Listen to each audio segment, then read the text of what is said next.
Hello everyone, welcome back to my channel The Busha Makeovers and welcome to class 1 of free makeup course. I hope so you all are doing good. So without wasting the time, let's get started. तो जैसे कि आप सभी को पता है कि आज है मेकअप क्लास की क्लास 1, जिसमें हम जानेंगे स्किन टाइप के बारे में। स्किन टाइप को आप कैसे आइडेंटिफाई कर सकते हैं, प्लस उनके क्या क्या मेथड होते हैं। मैं 2 डिफरेंट मेथड आपको बताऊंगी कि आप कैसे स्किन को आइडेंटिफाई कर सकते हैं। CTM के क्या स्टेप होते हैं, कैसे आप मेकअप से पहले स्किन को प्रेप कर सकते हैं। हर स्किन टाइप के अकॉर्डिंग मैं आपको बताऊंगी। प्लस मैं आपको इसमें प्रोडक्ट्स भी रिकमेंडेशन करूंगी कि आप कौन कौन से जो प्रोडक्ट हैं वो आप अपनी मेकअप वैनिटी में रख सकते हैं। प्राइमर के बारे में हम बात करेंगे। सो अभी पहले हम बात करते हैं स्किन टाइप्स के बारे में। उससे पहले मैं आपको बताती हूँ कि ये सब कुछ पढ़ना हमारे लिए क्यों ज़रूरी होता है, ये सब कुछ समझना हमें क्यों ज़रूरी होता है। ये हमारे लिए इसलिए ज़रूरी होता है, ये हमें सिर्फ मेकअप आर्टिस्ट के लिए नहीं, ये नॉर्मली भी हमें बेसिक चीज़ें हैं, ये हमें पता होना चाहिए। क्योंकि अगर हमें हमारा स्किन टाइप नहीं पता होगा तो हम अपने स्किन केयर के जो प्रोडक्ट्स वगैरह हैं वो हम सही कैसे सेलेक्ट करेंगे। इसलिए स्किन नॉलेज, एक बेसिक स्किन नॉलेज एटलीस्ट हमें होना चाहिए। मैं ये नहीं बोलूँगी कि डेप्थ आपके पास हो, बेसिक हो, जिसमें कि जैसे कि आपको पता हो कि स्किन टाइप्स कौन कौन से होते हैं, या फिर हम स्किन को आइडेंटिफाई कैसे करें और स्किन टाइप के अकॉर्डिंग जो है हमें प्रोडक्ट्स कैसे सेलेक्ट करने होते हैं। ये बेसिक चीज़ें आपको पता होनी चाहिए।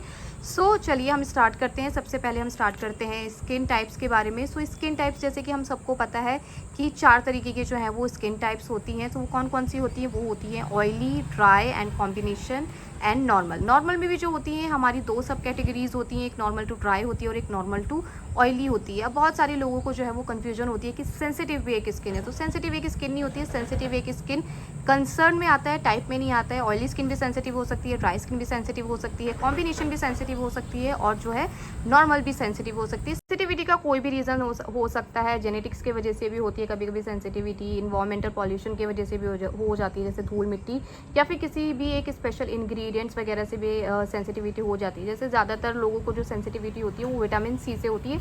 सो आप ये चीज़ का ख्याल रखें कि अगर किसी भी क्लाइंट की जो स्किन है वो सेंसिटिव है तो उसको आपको विटामिन सी नहीं देना है, या फिर उनके स्किन पे आपको ज़्यादा स्किन प्रेप नहीं करना है और ना ही ज़्यादा उनके मतलब फुल कवरेज आपको कभी भी नहीं देनी है सेंसिटिव स्किन वालों को।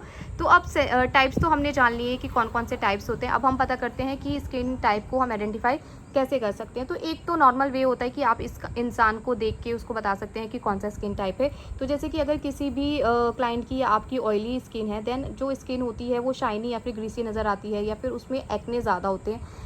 ऑयली स्किन में एक्ने किस वजह से होते हैं? क्योंकि उनमें जो होता है ना वो ऑयल सिक्रीट ज़्यादा होता है। ऑयल सिक्रीशन की वजह से क्या हो जाते हैं? एक्ने हो जाते हैं। या फिर लार्ज ओपन पोर्स होते हैं। लार्ज ओपन पोर्स भी किस वजह से होते हैं? जहाँ पे ऑयल सिक्रीट होगा वहाँ पे लार्ज ओपन पोर्स ज़रूर होंगे। ड्राई स्किन में भी होते हैं, बट ड्राई स्किन में बहुत कम होते हैं, बट उसमें अपीयर नहीं हो पाते हैं इतने। तो जो ड्राई स्किन होगी उनकी जो स्किन होती है वो बहुत ज़्यादा डल फील होती है, या फिर रफ दिखती है, या फिर आप कह सकते हैं टाइट फील होती है, या फिर हमेशा डिहाइड्रेटेड सी दिखती है। सो ये चीज़ें हैं जो आपको ख्याल रखनी है कि अगर ड्राई स्किन होगी देन वो रफ, डल या फिर डिहाइड्रेटेड दिखती है, और जो ऑयली स्किन होती है उसमें आपको अलग से शाइनीनेस दिखती है, क्योंकि उसमें ऑयल सिक्रीट हो रहा होता है। तो ऑयली की वजह से स्किन जो होती है वो बहुत ज़्यादा शाइनी सी दिखती है। मेकअप में जो हम वर्क करते हैं वो मेनली 2 स्किन टाइप पे ही वर्क करते हैं, ऑयली या फिर ड्राई स्किन में। सो नेक्स्ट जो है वो हमारा है कॉम्बिनेशन। ऑयली और ड्राई स्किन में हम क्यों वर्क करते हैं? क्योंकि विंटर्स में जो है ज़्यादातर सभी की स्किन ड्राई स्किन की तरफ होती है, और समर्स में क्या होती है, ज़्यादातर सभी की स्किन किस तरफ होती है? ऑयली की तरफ होती है। कॉम्बिनेशन स्किन में क्या होता है कि कॉम्बिनेशन में जो है हमारा टी जोन जो होता है, टी जोन में कौन कौन सा पार्ट आता है? हमारा फॉरहेड आता है, नोज़ आता है, चिन आता है। सो वो क्या लग रहा होता है? वो शाइनीनेस वहाँ पे नज़र आती है। किस वजह से? क्योंकि वहाँ पे जो है ऑयल सिक्रीट हो रहा होता है, इसलिए वहाँ पे टी जोन पे हमारे शाइनीनेस नज़र आती है। और जो चीक्स होते हैं या तो वो रफ या फिर डिहाइड्रेटेड फील होते हैं, या फिर वो नॉर्मल रहते हैं। नॉर्मल स्किन में क्या होता है? ना ही ऑयलीनेस फील होती है हमें, ना ही ड्राइनेस फील होती है, इसलिए हम उसको कहते हैं नॉर्मल स्किन। नॉर्मल स्किन में ना आपको शाइनीनेस नज़र आएगी, ना ही आपको इतनी ड्राइनेस नज़र आएगी। नॉर्मल वाली जो होती हैं वो ज़्यादातर नॉर्मल टू ड्राई की तरफ होती हैं as compare to normal to oily. Oily की तरफ बहुत कम जो है वो नॉर्मल स्किन वालों का होता है। बट एक समर्स में एक ऐसा सीज़न होता है कि ड्राई स्किन हो या कोई सी भी स्किन हो, सब ज़्यादातर ऑयली की तरफ हो जाती हैं। सो स्किन टाइप जो होता है हमारा वो वेदर के अकॉर्डिंग जो है वो चेंज होता रहता है। सो किसी का भी एक एग्जैक्ट जो है वो स्किन टाइप नहीं रहता है। जैसे कि अगर आपके पास एक क्लाइंट आया है तो हो सकता है कि वो आपके पास विंटर्स में आया था, उस टाइम आप उसकी जो स्किन थी वो ड्राई थी, बट ज़रूरी नहीं है कि वो समर्स में आया है या फिर किसी और सीज़न में आपके पास आया है या फिर सेम विंटर्स में आया तो उसकी स्किन टाइप सेम रहे। क्या पता किसी भी वजह से जो है उसकी स्किन टाइप चेंज हो गया हो। तो हमेशा आपको आइडेंटिफाई करना ये नहीं है कि हाँ मैंने पहले इनका मेकअप जो स्किन प्रेप वगैरह करा था वो मैंने ड्राई स्किन वाला ही करा था, तो इनकी स्किन अभी भी ड्राई स्किन, ऐसा कुछ नहीं है। आपको आइडेंटिफाई करना ही है कि अभी भी इनकी स्किन ड्राई है या फिर इनकी स्किन टाइप में चेंजेस आए हैं। तो इस चीज़ का जो है आपको बहुत ज़्यादा ख्याल रखना है, क्योंकि स्किन टाइप जो होता है वो टाइमली चेंज भी होता रहता है, वेदर के अकॉर्डिंग भी चेंज होता है, सो प्लेसेस के अकॉर्डिंग भी चेंज होता है। तो ये चीज़ का आपको बहुत ज़्यादा ख्याल रखना है। तो ये तो रहा कि आप देख के पहचान सकते हैं, बट अगर आपको देख के भी पता नहीं चल रहा है कि ऑयली स्किन है, ड्राई स्किन है, कॉम्बिनेशन है या फिर नॉर्मल है, तो उसके लिए 2 मेथड मैं आपको बताऊंगी जिससे आप पता कर सकते हैं कि आपका या फिर क्लाइंट का जो है स्किन टाइप क्या है। जो पहला मेथड है वो ये है कि सबसे पहले जो आपको पहले स्टेप क्या करना है, आपने करना है कि आपने अपना मुंह धोना है। जो भी आप फेस वॉश यूज़ करते हैं उससे आप अपना फेस क्लीन करें। देन आप अपने उसको सेकंड स्टेप में आप उसको अपने टॉवल वगैरह से उसको साफ़ वगैरह कर लें। देन 30 मिनट के लिए, मैक्स टू मैक्स आधे घंटे के लिए आप उसको ऐसे ही छोड़ दें। कोई भी मॉइस्चराइज़र कुछ भी आपने नहीं लगाना है। बट एक चीज़ का आपको ख्याल रखना है कि आपको एसी में नहीं बैठना है, आपको ऐसी जगह पे बैठना है, मतलब एक नॉर्मल प्लेस पे बैठना है जहाँ पे नॉर्मल टेम्परेचर हो, वहाँ पे आपको बैठना है। उसके बाद आपने देखना है कि आपके स्किन में क्या फील हो रहा है। अगर आपकी स्किन टाइट फील हो रही है, रफ फील हो रही है, कोई भी मतलब उसमें शाइनीनेस नहीं है, डिहाइड्रेटेड से फील हो रही है, दैट्स मीन कि आपकी स्किन जो है वो ड्राई है। अगर आपको शाइनीनेस नज़र आ रही है फॉरहेड, चीक्स, नोज़ की तरफ और ऑयल सा आपको फील हो रहा है, देन वो स्किन आपकी कौन सी है, देन वो है आपकी ऑयली स्किन हो सकती है। और अगर आप सिर्फ ऑयली और शाइनीनेस जो है वो सिर्फ आप टी जोन के अराउंड देख रहे हैं, देन आपकी स्किन कौन सी हो सकती है, वो है आपकी कॉम्बिनेशन स्किन। और अगर आप मतलब अपने जो है एक हल्की सी शाइनीनेस देख रहे हैं अपनी नोज़ या फिर फॉरहेड पे, देन वो क्या है, आपकी नॉर्मल स्किन है। मतलब नॉर्मल स्किन में आपको ना ही ऑयलीनेस नज़र आ रही होगी, ना ही ड्राइनेस नज़र आ रही होगी, मतलब आपको एक नॉर्मल से फील हो रहा होगा। सिर्फ एक हल्की सी जो शाइनीनेस अगर आपको नज़र आ रही होगी आपकी फॉरहेड पे या फिर सिर्फ नोज़ पर आ रही होगी, तो ये कौन सी स्किन हो गई, ये हो गई सिर्फ नॉर्मल स्किन। शाइनीनेस नज़र आ रही होगी, ऑयल नहीं नज़र आ रहा होगा। अगर ऑयल नज़र आ रहा है दैट्स मीन कि वो कॉम्बिनेशन स्किन है, और अगर सिर्फ हल्की सी शाइनीनेस नज़र आ रही है दैट्स मीन कि वो नॉर्मल स्किन है। इस चीज़ का भी आपको ख्याल रखना है। तो जो दूसरा मेथड है हमारा, वो है ब्लॉटिंग शीट मेथड। अब आप सोचेंगे कि ये ब्लॉटिंग शीट क्या होती है। ये ब्लॉटिंग शीट जो है अमेजोन पे, फ्लिपकार्ट पे या फिर आप जिस भी कंट्री से आप बिलोंग करते हैं वहाँ पे इजीली अवेलेबल होती है। ब्लॉटिंग शीट पेपर का जो पिक्चर है वो मैं यहाँ पे आप लोगों के साथ शेयर कर दूंगी। अब आपने करना क्या है, पहली बात तो जो भी आप ब्लॉटिंग शीट लेना आप, तो वो अच्छी क्वालिटी वाला लें, लोकल वाला नहीं लें प्लीज़। तो आप ऐसा भी कर सकते हैं कि आप एक शीट पेपर से भी पूरा आप अपने फेस का जो है एनालाइज कर सकते हैं। अगर आप एक से नहीं कर सकते हैं, आप एक से कंफ्यूज भी हो जाता है इंसान। आप एक अपने फॉरहेड पे लेना है आपने, 2 आपने अपनी चीक्स के अराउंड लेना है, एक आप अपने नोज़ के लिए, एक आप अपने चिन के लिए ले सकते हैं। आपको सिर्फ क्या करना है, उस पेपर से आपको जस्ट ऐसे डैब डैब डैब डैब करना है। आपको स्वाइप नहीं करना है कि आप सोचें कि मैं ऐसे करूँ, ऐसे नहीं करना है, जस्ट आपने डैब डैब डैब डैब करना है। तो अब आपने क्या करना है, जो शीट है उसको आप जहाँ पे लाइट वगैरह, रोशनी वगैरह आ रही होगी वहाँ पे आपने इस तरीके से देखना है। अब आप रिज़ल्ट कैसे चेक करेंगे आप, कि अगर उस पेपर पे कोई भी, मतलब आपने जो शीट लिया है उस पर कोई भी ऑयलीनेस आपको नज़र नहीं आ रहा है, मतलब कोई भी पेपर में आपको ऑयल नज़र नहीं आ रहा है, मतलब ऐसे ही है, जस्ट कुछ भी उसमें नहीं है, जैसा आपने लगाया था उसके बाद वो वैसा ही है, दैट्स मीन आपकी क्या स्किन है, आपकी स्किन है ड्राई। और अगर आपकी ऑयली स्किन होगी तो पेपर ने क्या होगा ना, पेपर में ऑयल आ गया होगा। तो पेपर में अगर ऑयल आया है, मतलब आपने जहाँ पे भी आपने पेपर लगाया था तो वहाँ से जो है पेपर ने ऑयल जो है वो सोक कर लिया है, तो उसका मतलब क्या होगा, आपकी जो है स्किन है वो ऑयली है। कॉम्बिनेशन स्किन में क्या होगा, वही सेम होगा कि आपके टी जोन के एरिया की तरफ से सिर्फ पेपर पे जो है वो ऑयल आया होगा, बाकी चीक्स एरिया की तरफ से आपको कोई ऑयल नहीं आया होगा। ये टी जोन की तरफ से अगर सिर्फ आपके ऑयल आया है, सिक्रीट हुआ है, देन आपको कौन सी स्किन होगी, वो होगी हमारी कॉम्बिनेशन। नॉर्मल में क्या होगा, बस हल्का फुल्का, मतलब पेपर में लग रहा होगा कि हाँ हल्का सा जो है वो ऑयल आया है, तो वो कौन सी हमारी स्किन होगी, वो होगी हमारी नॉर्मल स्किन। जैसे ये वाला तो जो मेथड रहा ये तो हम घर पे अपने लिए कर सकते हैं, बट अगर क्लाइंट आ रहा है, क्लाइंट के लिए आप आइडेंटिफाई नहीं कर पा रहे हैं, देन ये जो ब्लॉटिंग शीट मेथड होता है ये सबसे बेस्ट मेथड होता है। ये फास्टर भी होता है, जल्दी से आप करके कर सकते हैं, 5 मिनट का काम होता है ये, बट ये टाइम टेकिंग होता है।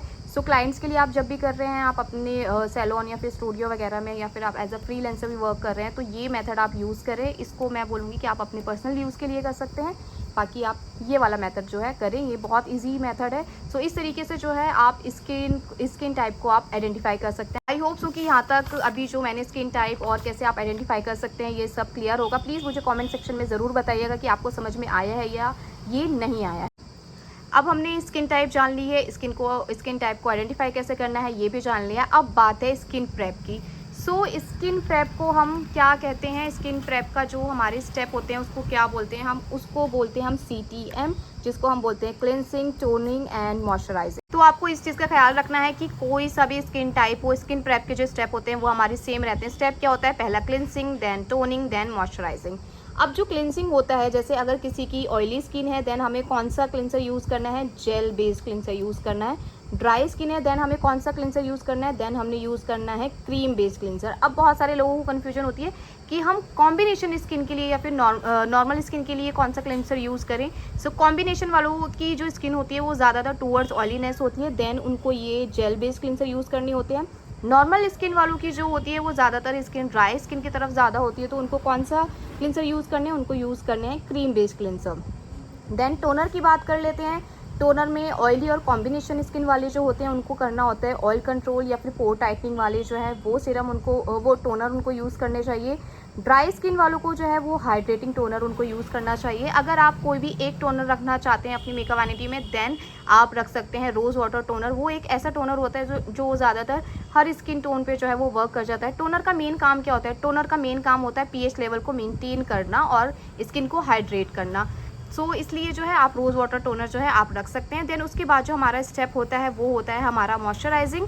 मॉइस्चराइजिंग में हमें ड्राई स्किन पे कौन सा मॉइस्चराइज़र देना होता है, क्रीम बेस्ड मॉइस्चराइज़र देना होता है। हाइड्रेटिंग जो हो वो क्रीम बेस्ड हमें मॉइस्चराइज़र देना होता है। ऑयली स्किन में हमें कौन सा देना होता है, वाटर बेस्ड मॉइस्चराइज़र देना होता है। बहुत सारे लोगों का ये क्वेश्चन हो गया कि मैम आपने क्लिनसिंग, टोनिंग एंड मॉइस्चराइजिंग तो बता दिया, सीरम कहाँ गया। सो सीरम हमें मेकअप में एज सच नीड नहीं होती है। सीरम जो हमारी नीड होती है वो हमें अपनी स्किन केयर में करना होता है, लेकिन मेकअप से पहले जो हम स्किन प्रेप करते हैं उसमें हमें सीरम की नीड नहीं होती है। बहुत से बहुत अगर जो हमें सीरम की नीड होती है वो हमें सिर्फ नीड होती है सुपर ड्राई स्किन में, not in dry skin, even super dry skin में हमें सीरम की नीड होती है, जिसके लिए हमें हाइड्रेटिंग सीरम चाहिए होता है। उसके बारे में हम आगे बात करेंगे। बाकी ऑयल स्किन हो, कॉम्बिनेशन स्किन हो या फिर नॉर्मल स्किन हो या फिर ड्राई स्किन हो, उसमें हमें सीरम की कोई नीड नहीं होती है। सो हमें सिर्फ ये 3 ही स्टेप फॉलो करने होते हैं, क्लिनसिंग, टोनिंग एंड मॉइस्चराइजिंग। अब जो है हम बात कर लेते हैं कि हमें ऑयली और कॉम्बिनेशन स्किन को जो है स्किन प्रेप कैसे करना है, उनके लिए जो प्रोडक्ट है वो हम कौन कौन से रख सकते हैं।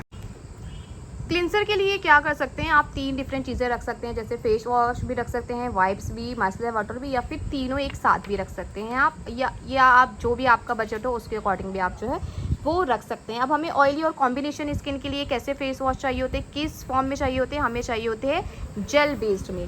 तो आप क्लिनसर में आप जो रख सकते हैं वो रख सकते हैं आप सीटाफिल का cleanser for oily and combination skin में। और अगर आप अफोर्डेबल में कुछ रखना चाहते हैं देन आप रख सकते हैं डॉट एंड की का वाटरमेलन। अगर किसी की एक्ने प्रॉन स्किन है देन आप रख सकते हैं डॉट एंड की का सीका कामिन, या फिर मिनिमलिस्ट का सैलिसिलिक प्लस LHA वाला जो है वो फेस वॉश रख सकते हैं आप। अगर आप फेस वॉश जो है अपनी मेकअप वैनिटी में नहीं रखना चाहते हैं तो आप सिंपली वाइप्स भी रख सकते हैं। वाइप्स में आप कौन कौन से रख सकते हैं, स्विस ब्यूटी के वाइप्स रख सकते हैं, लैक्मे के वाइप्स रख सकते हैं, हिमालय के वाइप्स रख सकते हैं, या फिर आप ये जूडियो के वाइप्स आते हैं, ये वाइप्स जो है ये बहुत अच्छे वाइप्स होते हैं। जूडियो के वाइप्स होते हैं ना, बहुत ही ज़्यादा अफोर्डेबल में आते हैं और इसकी प्राइस अगर आप सुनेंगे ना तो इसकी प्राइस है सिर्फ 29 रुपीज़, मतलब जस्ट 29 रुपये में जो है ये वाइप्स आपको मिल जाते हैं। वाइप्स का क्या काम होता है, जो भी आपके फेस पे गंदगी वगैरह है सिर्फ उसको हमें रिमूव करना है। अगर ज़्यादा मेकअप वगैरह है देन क्लाइंट को बोलो कि आप अपना फेस वॉश कर लो, जो भी आपको फिर फेस वॉश रखना पड़ेगा। सो वाइप्स का सिर्फ काम होता है कि जो भी गंदगी वगैरह वो उसको रिमूव कर दे। तो कोई सा भी जो ये वाइप्स भी वही काम करेंगे जो आपके दूसरे वाइप्स काम करेंगे। नेक्स्ट जो है आप रख सकते हैं माइसलर वाटर में बायोडर्मा का या फिर गार्नियर का। तो अगर आप वाइप्स नहीं रखना चाहते हैं देन आप डायरेक्ट माइसलर वाटर भी रख सकते हैं। अगर किसी भी क्लाइंट की सेंसिटिव स्किन है देन आपने ये माइसलर वाटर नहीं देने हैं, और वाइप्स भी आप तब जूडियो वाले वाइप्स जो हैं वो यूज़ नहीं करेंगे। देन आपने जो बेबी वाले वाइप्स आते हैं ना वो आपने यूज़ करने हैं सेंसिटिव स्किन वालों के लिए। और जो फेस वॉश है वो आप रख सकते हैं। आपको अगर किसी के मेकअप लगा हुआ है देन आपने करनी होती है डबल क्लिनजिंग। डबल क्लिनजिंग हम किसको बोलते हैं कि एक बार जो है आपका जो क्लाइंट के अगर फेस में मेकअप लगकर आया है देन आप उस मेकअप को आप रिमूव करेंगे माइसलर वाटर के थ्रू या फिर वाइप्स के थ्रू। देन आप जो है वो मेकअप को फेस वॉश के थ्रू धुलवाएंगे। कभी भी जो मेकअप आपके पास अगर कोई क्लाइंट भी मेकअप लगा हुआ अगर किसी के क्लाइंट पे आ रहा है देन आप डायरेक्ट उसको नहीं बोलेंगे कि आप जाके अपना मुंह धो लो, नहीं, पहले आप उसको वाइप से जो मेकअप है उसको रिमूव करेंगे, देन आप क्लाइंट का फेस वॉश करवाएंगे। वैसे मैं आपको बोलूँगी कि आपको फेस वॉश भी अपनी मेकअप वैनिटी में रखना चाहिए, बिकॉज कई बार ऐसा होता है कि वाइप्स के थ्रू जो है वो पूरा मेकअप नहीं हट पाता है। फेस वॉश एक बहुत अच्छी तरीके से जो है क्लीन कर देता है। अकॉर्डिंग टू मी जो सबसे बेस्ट क्लिनसर रहता है हमारा, वो रहता है हमारा फेस वॉश जो है वो सबसे बेस्ट रहता है। अगर वहाँ पे आप अगर आप कभी भी जल्दी मेकअप कर रहे हैं या फिर वहाँ पे पानी की कमी है, शॉर्टेज वगैरह है, देन उस केस में आप वाइप्स या फिर जो है माइसलर वाटर जो है वो यूज़ कर सकते हैं। अब हम जो है बात करते हैं टोनर की।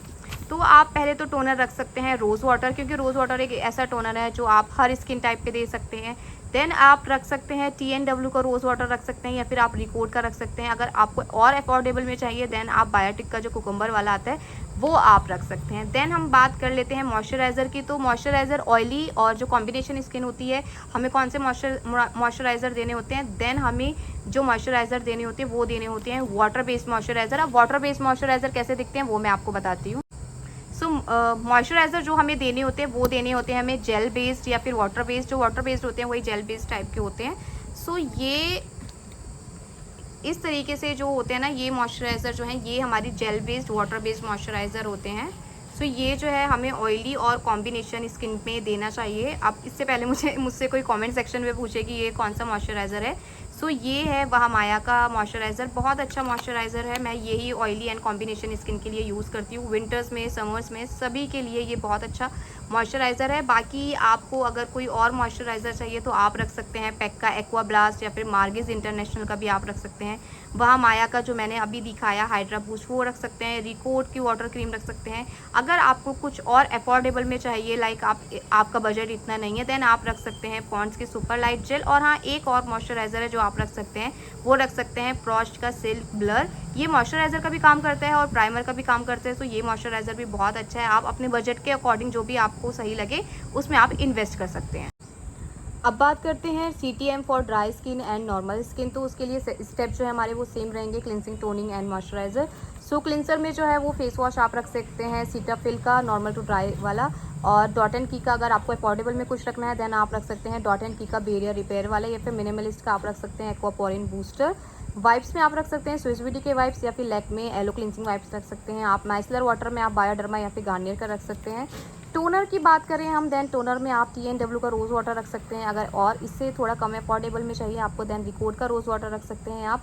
या फिर आप टोनर के लिए इसमें रख सकते हैं रिकॉर्ड का हाइलोरॉनिक एसिड ग्लो मिस्ट आता है, वो भी आप एज अ टोनर जो है अपनी मेकअप वैनिटी में रख सकते हैं। नेक्स्ट जो स्टेप है हमारा वो है सीरम का। तो जो सीरम हमारा होता है वो सिर्फ हमें यूज़ करना होता है सुपर ड्राई स्किन में। अगर किसी भी क्लाइंट की सुपर ड्राई स्किन है तभी आपने जो है वो सीरम देना है, अदरवाइज़ अगर सिंपल ड्राई स्किन है देन आपने उसमें नहीं देना है। तो सीरम जो देना है हमें, वो कौन सा सीरम देते हैं हम सुपर ड्राई स्किन में, हाइड्रेटिंग सीरम देते हैं। तो आप उसमें दे सकते हैं डॉट एंड की का हाइलोरॉनिक एसिड सीरम आता है, वो आप दे सकते हैं। बहुत ही अफोर्डेबल में है, बहुत अच्छा सीरम है, बहुत अच्छा वर्क करता है। उसको आप अपनी डेली स्किन केयर रूटीन में भी रख सकते हैं अगर आपकी ड्राई स्किन है या फिर सुपर ड्राई स्किन है आपकी। मॉइस्चराइज़र की बात कर लेते हैं। तो हमें मॉइस्चराइज़र जो है वो ड्राई स्किन में कौन सा देना होता है, हमें देना होता है क्रीम बेस्ड मॉइस्चराइज़र। सो क्रीम बेस्ड मॉइस्चराइज़र कौन से होते हैं, जो क्रीम फॉर्म में होते हैं। लाइक ये जो मॉइस्चराइज़र है हमारा, ये है क्रीम फॉर्म में। सो ये अब आपको शायद डिफरेंस अगर किसी को नहीं पता था कि जेल बेस्ड कौन से होते हैं, क्रीम बेस्ड कौन से होते हैं, सो जो मैंने पहले दिखाया था वो था हमारा जेल बेस्ड मॉइस्चराइज़र, और ये जो है हमारा ये है cream based moisturiser. Cream based moisturiser जो हमारे होते हैं वो हमें देना होता है ड्राई स्किन पे, और जो हमारे जेल बेस्ड या फिर वाटर बेस्ड जो मॉइस्चराइज़र होते हैं हमारे, वो हमें देने होते हैं ऑयली स्किन पर। आई होप सो कि अब आपका जो डाउट है वो क्लियर हो गया होगा कि कौन से वाटर बेस्ड होते हैं, कौन से हमारे क्रीम बेस्ड होते हैं। सो मॉइस्चराइज़र में जो आप रख सकते हैं, सो ये सबसे बेस्ट मॉइस्चराइज़र है एम्ब्रोलिस का मॉइस्चराइज़र। इसके बाद जो मुझे बेस्ट लगा है वो ये लगा है मार्गिस इंटरनेशनल का क्रीम बेस्ड मॉइस्चराइज़र। बहुत ही अच्छा मॉइस्चराइज़र है। ये जो एम्ब्रोलिस का मॉइस्चराइज़र है ना, इसको आप समर्स में नहीं दे सकते। मतलब समर्स में एकदम बहुत ही ज़्यादा स्किन जो है ना वो ऑयली सी होने लगती है। बट ये एक ऐसा मॉइस्चराइज़र है जो समर्स में भी बहुत अच्छा रहता है और विंटर्स में भी बहुत अच्छा रहता है। मतलब विंटर्स में तो ये अच्छा काम करेगा, बट समर्स में अगर आप इसको यूज़ करेंगे ना तो फेस पे ऐसा नहीं लगेगा कि ग्रीसी सा फील आपको बिल्कुल नहीं होगा। सो ये मॉइस्चराइज़र भी बहुत अच्छा है। और उसके बाद आप कुछ अफोर्डेबल में अगर रखना चाहते हैं आप, देन आप रख सकते हैं सीटाफिल का मॉइस्चराइज़र, मार्गिस इंटरनेशनल का मैंने अभी आपको बताया। अगर आप उससे भी ज़्यादा कुछ अफोर्डेबल में रखना चाहते हैं देन आप रख सकते हैं डॉट एंड की का हाइड्रेटिंग क्रीम आती है, वो भी बहुत अच्छी है। डॉट एंड की जो हाइड्रेटिंग क्रीम है ना, वो कह सकते हैं कि वो इसका ड्यूप है, बहुत अच्छा मॉइस्चराइज़र है वो भी, तो आप ये भी रख सकते हैं। देन आप अगर कुछ बहुत ही ज़्यादा अफोर्डेबल में चाहते हैं आप, देन आप निविया का सॉफ्ट क्रीम भी रख सकते हैं। बाकी आपका जैसा भी बजट है उसके अकॉर्डिंग आप रख सकते हैं। तो आपको एक चीज़ का ख्याल रखना है कि जो हमें सीरम देना है वो सिर्फ हमें सुपर ड्राई स्किन में देना है, नॉर्मल स्किन है, ड्राई स्किन है, उसमें नहीं देना है, सिर्फ सुपर ड्राई स्किन में देना है। क्योंकि अगर आप सिर्फ बेवजह जो है वो सीरम अगर आप अपने मेकअप में यूज़ करेंगे तो उससे कुछ नहीं होगा, उसको जो रिजल्ट आएगा सिर्फ मेकअप जो है वो ग्रे होएगा। बहुत सारे लोग पूछते हैं ना कि मेकअप हमारा क्यों ग्रे हो जाता है, उसकी रीज़न ये होता है कि आप अच्छा स्किन प्रेप करने के चक्कर में आप सोचते हो मैंने CTM भी, मैं क्लिनजिंग भी कर लिया, मैंने टोनर भी मैंने लगा लिया, अब मैं सीरम लगा लूँगी तो मेरा स्किन प्रेप जो है वो बहुत अच्छे से हो जाएगा। सो ऐसा कुछ नहीं होता है, मेकअप में लेस इज़ मोर होता है। जितना आप जो क्वांटिटी जितनी कम आप लेंगे ना उतना अच्छा आपका जो रिज़ल्ट है मेकअप के वो बहुत अच्छे से आते हैं। अब जैसे ये वाटर बेस्ड मॉइस्चराइज़र है, इसका मतलब ये नहीं है कि मैं इसे भर के लूँगी। इसकी जो आप क्वांटिटी लेंगे ना, मैं आपको बताती हूँ कि आपने कितनी क्वांटिटी जो है इसकी लेनी है। आप जब कर रहे हैं ना, मतलब ये एक क्वांटिटी इनफ होती है। अगर आप ऑयली स्किन पे दे रहे हैं ना ये वाटर बेस्ड मॉइस्चराइज़र, सो ये एक क्वांटिटी बहुत इनफ होती है। और ड्राई स्किन पर अगर आप दे रहे हैं देन ये इतनी क्वांटिटी जो है वो मॉइस्चराइज़र की इनफ होती है। भर भर कर मॉइस्चराइज़र लगाने से कुछ नहीं होता है, सिर्फ जो क्योंकि मॉइस्चराइज़र अगर अच्छे से एब्जॉर्ब नहीं हो पाएगा ना, ज़्यादा आपने लगा दिया, एब्जॉर्ब नहीं हुआ तो उसका रिजल्ट क्या होगा, उसका रिजल्ट यही है कि आपका जो मेकअप है वो ग्रे हो जाएगा। तो कई बार जो मेकअप ग्रे पड़ जाता है वो इसीलिए भी पड़ जाता है कि आप भर भर के बहुत ज़्यादा मॉइस्चराइज़र या फिर जो प्राइमर वगैरह है वो भर भर के आप लगा देते हैं। सो उसी की वजह से क्या होता है, जो आपका मेकअप होता है वो ग्रे टर्न हो जाता है, या फिर कई बार आपने देखा होगा कि जो आपका मेकअप है ना वो रबड़ की तरह हटने लगता है। सो उसका रीज़न यही होता है। सो जितना कम आप स्किन प्रेप में आप जस्ट आपने CTM करना है, बहुत ही मिनिमल जो है वो प्रोडक्ट आपने लेना है, वो इनफ होता है। उससे जो आप खुद ही देखेंगे कि बहुत अच्छा जो है वो रिजल्ट निकल कर आएगा। नेक्स्ट हम बात कर लेते हैं, अब हमने बात जो कर ली है वो CTM की तो कर ली है, क्लिनजिंग टोनिंग एंड मॉइस्चराइज़र की जो है वो हमने बात कर लिया। मॉइस्चराइज़र के बाद आप लोग लगाते होंगे प्राइमर, पहले मैं भी लगाती थी, बट मैंने अपने एक्सपीरियंस से सीखा है कि मैंने जब प्राइमर लगाया है तब जो मेरा मेकअप है वो अच्छा रिजल्ट नहीं निकल के आया। जब से मैंने प्राइमर स्किप किया है ना, आप यकीन नहीं मानेंगे कि तब से मेरा जो मेकअप है ना एकदम फ्लॉलेस निकल के आता है। क्योंकि प्राइमर जो होता है ना वो सिर्फ आपको एक्स्ट्रा लेयर देने के अलावा और कुछ काम नहीं करता है। सो अब आपने अच्छा मॉइस्चराइज़र यूज़ कर लिया है ना, देन आपको प्राइमर की नीड नहीं है। मैं अब आपको डिटेल में समझाती हूँ कि हमें प्राइमर की नीड क्यों नहीं है। जैसे हमने कर लिया क्लिनजिंग टोनिंग एंड मॉइस्चराइजिंग कर ली, अब पहले हम बात कर लेते हैं ड्राई स्किन के बारे में। तो हमने ड्राई स्किन में जो भी क्लिनसर दिया होगा ऑब्वियस ही बात है वो हमने ड्राई स्किन के अकॉर्डिंग दिया है, तो वो हाइड्रेटिंग क्लिनसर होगा। चाहे हमने वो वाइप्स यूज़ कर लिया या फिर कुछ भी यूज़ करा तो उसने हमारी स्किन को हाइड्रेट करा। इन केस हाइड्रेट नहीं भी हुई तो हमने टोनर हाइड्रेटिंग यूज़ कर लिया, उससे जो हमारी स्किन को है अच्छा खासा जो है pH लेवल मेंटेन हो गया होगा और उससे हमारी स्किन हाइड्रेटेड हो गई होगी। उसके बाद जो भी हाइड्रेशन की कमी थी वो किसने पूरी कर दी, वो कर दी हमारी मॉइस्चराइज़र ने पूरी। अगर सुपर ड्राई किसी की स्किन है देन हमने उसमें क्या यूज़ कर लिया, देन हमने यूज़ कर लिया था सीरम। तो हमें हाइड्रेशन अच्छी खासी जो है ड्राई स्किन से मिल गई है। देन हम प्राइमर जो यूज़ करते हैं वो ड्राई स्किन में कौन सा यूज़ करते हैं, हाइड्रेटिंग प्राइमर यूज़ करते हैं। बट जो हमारी अगर सुपर ड्राई स्किन थी तो हमने सीरम यूज़ कर लिया, देन अलग से हमें बाद में प्राइमर हाइड्रेटिंग प्राइमर लगाने की क्या ज़रूरत है। जो भी हाइड्रेशन जितनी भी हाइड्रेशन मिलनी थी ना वो इन 3 स्टेप में अच्छी खासी मिल गई होगी। सो अलग से लेयर देने की कोई ज़रूरत नहीं है। लेयर जो है वो सिर्फ क्योंकि प्राइमर जो हाइड्रेटिंग प्राइमर आप कोई सा भी प्राइमर आप यूज़ कर लो वो आपकी स्किन में अच्छे से एब्जॉर्ब नहीं होता है, क्योंकि प्राइमर जो होता है ना वो एक लेयर जैसा आपकी स्किन पर रह जाता है, वो स्किन में एब्जॉर्ब नहीं होता है। सो इसलिए जो है प्राइमर को मैं अवॉइड करती हूँ। तो अगर आपके लिए प्राइमर वर्क करता है तो मैं आपको नहीं बोलूँगी कि आप रोकें उस चीज़ को, बट अगर आप बिगनर है ना देन मैं आपको बोलूँगी कि प्राइमर आप नहीं लगाएं, क्योंकि प्राइमर जस्ट एक एक्स्ट्रा लेयर है और कुछ नहीं है। ड्राई स्किन में आपने CTM अच्छा कर लिया, सही प्रोडक्ट आपने सेलेक्ट कर लिया, देन प्राइमर की आपको कोई भी नीड नहीं है। अब बात कर लेते हैं ऑयली स्किन वालों के। तो ऑयली स्किन में क्या करना होता है, हमें CTM करना है, ठीक है। तो क्लिनसर जो हमने यूज़ करा है वो हमने कौन सा यूज़ करा होगा, ऑब्वियस सी बात है जो ऑयली स्किन पे अगर हम क्लिनसर यूज़ कर रहे हैं तो ऑब्वियस सी बात है वो क्लिनसर हम यूज़ करेंगे जो ऑयल कंट्रोल करेगा। देन उसके बाद हमने टोनर लगाया, तो टोनर भी हम ज़्यादातर वही लगाएंगे जो ऑयल कंट्रोल होता है। अगर ऑयल कंट्रोल वाला आपने लगाया, जस्ट pH मेंटेन वाला लगाया, तो pH मेंटेन अगर करेगा तो वो आपका ऑयल भी तो कंट्रोल करेगा ना। देन आपने लगाया मॉइस्चराइज़र, देन आपने मॉइस्चराइज़र कौन सा लगाया, ऑयल फ्री और वाटर बेस्ड मॉइस्चराइज़र आपने लगाया, ठीक है। उसके बाद जो हम प्राइमर लगाते हैं ऑयली स्किन पे कौन सा लगाते हैं, सिलिकॉन बेस्ड ऑयल कंट्रोल पोर फिलर, ये प्राइमर लगाते हैं। ये सिर्फ प्राइमर नाम के प्राइमर होते हैं, बाकी इनके जो वर्क अगर आप देखेंगे तो ये कुछ काम नहीं करते हैं। ऑयल पोर तो फिल होते ही नहीं है। देखिए अगर किसी की टेक्सचर्ड स्किन है, आप उसको सोचें प्राइमर के थ्रू वो फिल हो जाए, वो फिल होती नहीं है। उससे क्या होता है, जस्ट एक एक्स्ट्रा लेयर आती है और कुछ नहीं होती। और जो मेकअप होता है ना आपका रबड़ की तरह हटने लगता है जब भी आप इस तरीके के कोई भी प्राइमर यूज़ करते हैं। ऑयल कंट्रोल जो है, एक ऑयल एक ऐसी चीज़ है जो नेचुरल है, जब वो आनी है तब आनी है, कोई भी प्राइमर उसको कंट्रोल नहीं कर सकता, या कोई भी प्रोडक्ट ऐसा बनाया ही नहीं गया है जिससे कि जो आपका ऑयल है वो कंट्रोल हो सके। तो प्राइमर मेरे अकॉर्डिंग एक जस्ट एक एक्स्ट्रा लेयर का वर्क करता है और कुछ नहीं करता है। जो हमारा मॉइस्चराइज़र होता है ना, वो हमारा बेस्ट प्राइमर का वर्क करता है।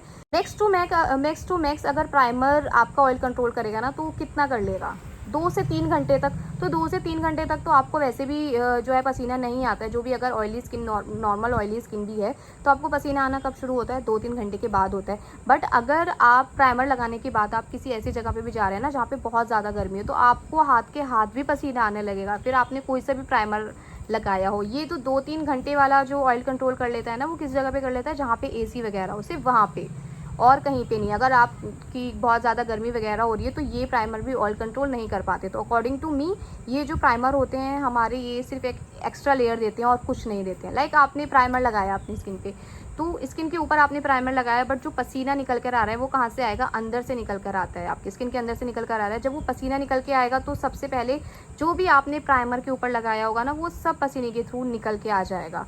तो इसलिए प्राइमर जो है मेरे लिए एक एक्स्ट्रा लेयर है। बाकी अगर आपके लिए वर्क करता है तो आप इसको यूज़ करें, but personally I don't use primer is just like कि extra layer for me and nothing else. मेरे लिए जो मेरा मॉइस्चराइज़र है वो मेरे लिए बेस्ट प्राइमर है, and that's it. Skin prep में मैं बस यही करती हूँ, क्लिनसिंग, टोनिंग एंड मॉइस्चराइजिंग। ना मैं सीरम यूज़ करती हूँ, ना ही मैं प्राइमर यूज़ करती हूँ, क्योंकि प्राइमर मैंने अभी आपको इतने डिटेल में बताया है कि जस्ट एक एक्स्ट्रा लेयर का वर्क करता है और कुछ नहीं करता है। एंड आई होप सो कि यहाँ तक आपको समझ में आया होगा।